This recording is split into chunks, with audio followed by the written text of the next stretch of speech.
Now, in the last few videos, we've been talking about the futures contract. We were talking about how buyers actually long the market and sellers actually short the market. We talked about speculators versus hedgers, and whereas speculators are those that are trying to outguess the market, hedgers are those that are trying to reduce risk. And we talked about how the futures contracts, you're actually engaging in a contract agreeing to buy or sell a commodity at a specific price at a specific date, a specific amount of a commodity, and everything's lined out on that. Then we also said that the number of buyers and sellers must equal each other on a futures contract. Well, that makes sense because in order for you to be able to sell a commodity, you have to buy a commodity, or somebody has to be willing to buy that commodity. There has to be the same number of short contracts as there are long contracts out there.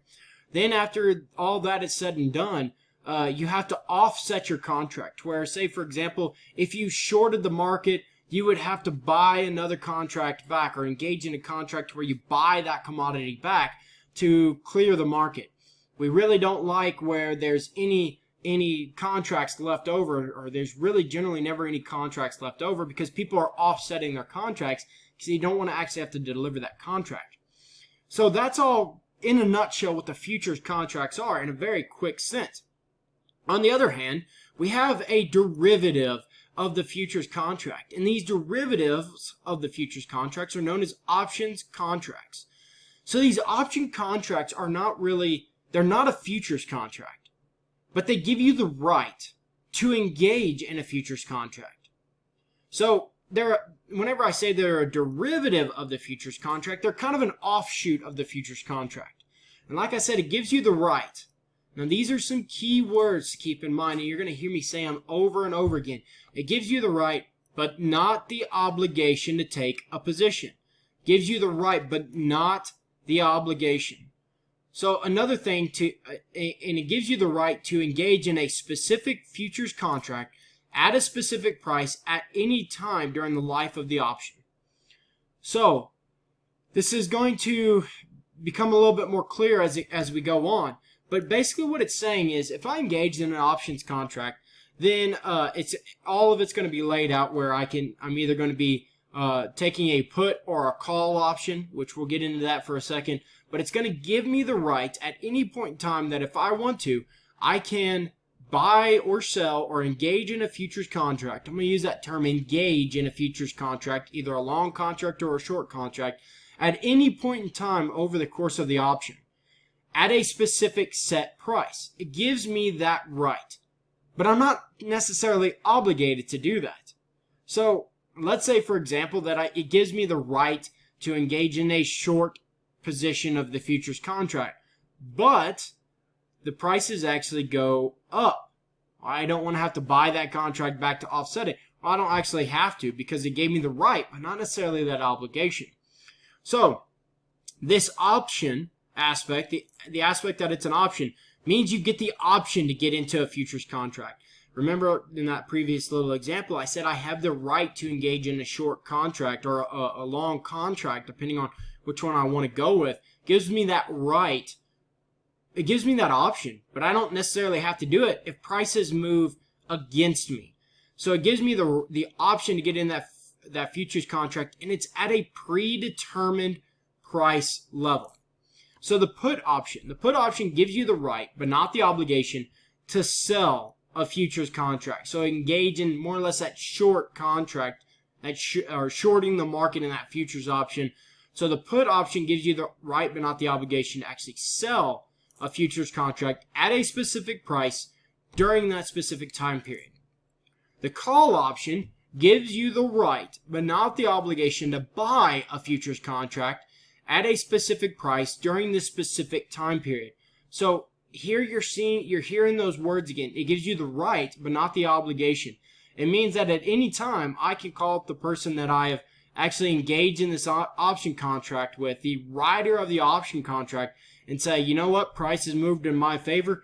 I want you to go ahead and buy this underlying futures contract at the predetermined price level right now.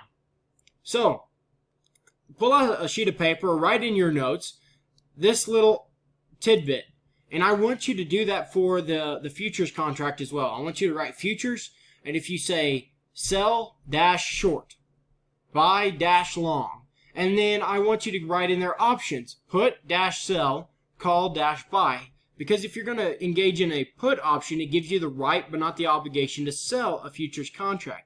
This terminology is very important. This is the terminology that we use here in the that we use in the industry, that they use in the industry whenever they're talking about futures contracts and they're talking about options contracts. Is they use these terminologies such as short and long, put and call, and it would be very prudent of you to understand and use the same terminology, especially if you're going to engage in a futures contract or an option contract sometime in the future.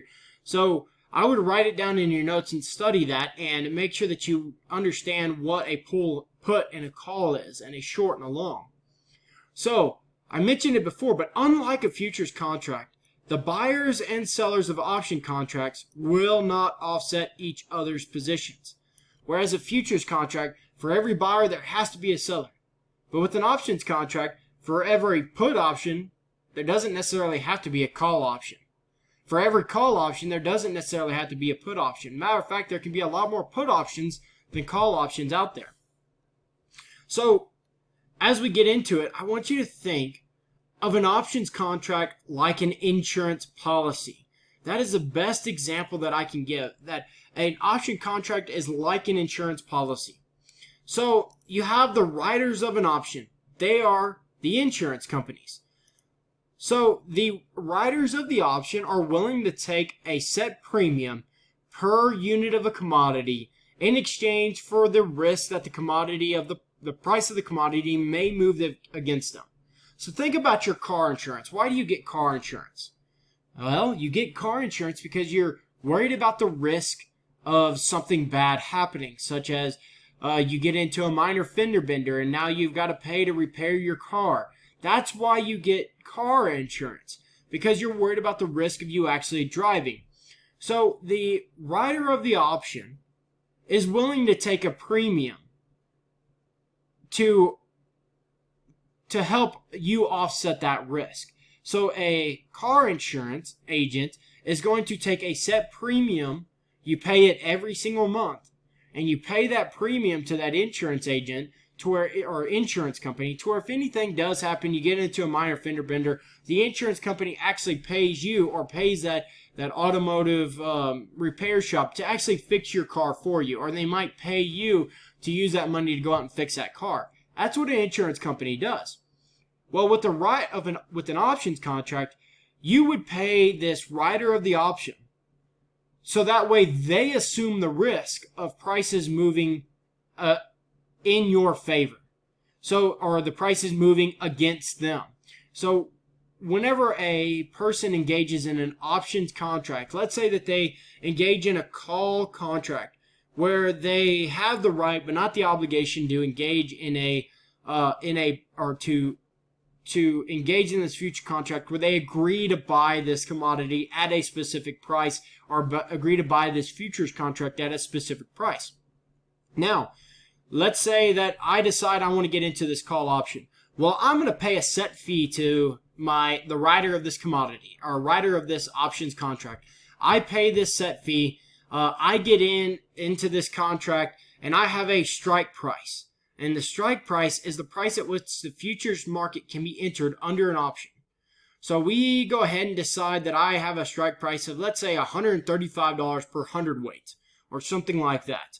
And that means that at any point in time over the life of this options contract, I can call up that writer and say, I want to engage in this futures contract, and they go through the process of going ahead and getting me into this futures contract.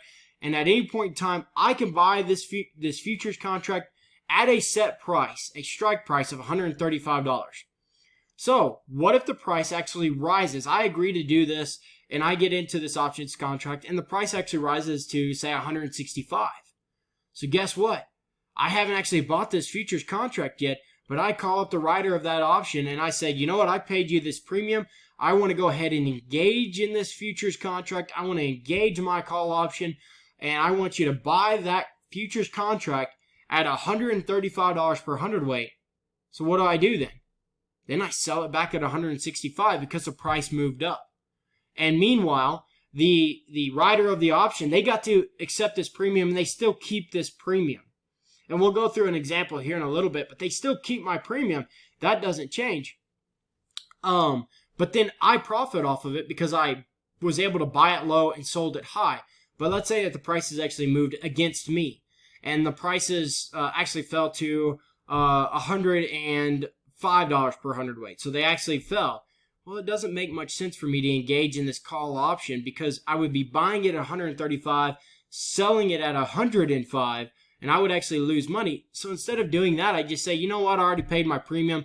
The writer of the option, you just keep my premium, and I'm not going to engage in my contract. I'm going to just fail to engage in my contract, and you just keep my premium as at risk. So the strike price, it is a predetermined range of values that is different for each commodity, and that's that price that you can engage in that futures contract at, and it's predetermined and it's already set up in the options contract.